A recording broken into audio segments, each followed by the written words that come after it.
ভূমিকম্পে ক্ষয়ক্ষতি নিরূপণের নির্দেশ দেওয়া হয়েছে বললেন প্রধান উপদেষ্টা। বিস্তারিত সংবাদ।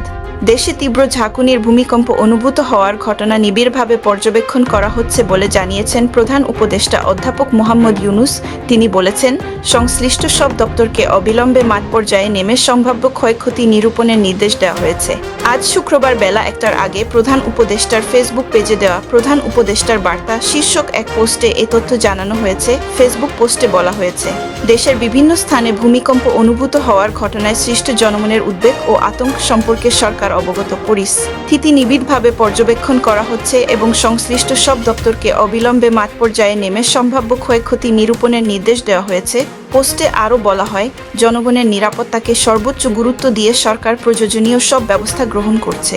ঢাকাসহ দেশের বিভিন্ন স্থান থেকে তাৎক্ষণিকভাবে যেসব ক্ষয়ক্ষতির খবর পাওয়া যাচ্ছে, সেগুলোয় ফায়ার সার্ভিসের কর্মীরা দ্রুততার সঙ্গে সাড়া দিচ্ছেন। কোনো ধরনের গুজব বা বিভ্রান্তিতে কান না দিয়ে সবাইকে সতর্ক থাকার পাশাপাশি প্রয়োজনে হটলাইন সহ সরকারি চ্যানেলে পরবর্তী দিক নির্দেশনা জানানো হবে। নাগরিকদের নিরাপত্তা বিধানে সরকার প্রতিশ্রুতিবদ্ধ বলে ফেসবুক পোস্টে জানানো হয়েছে।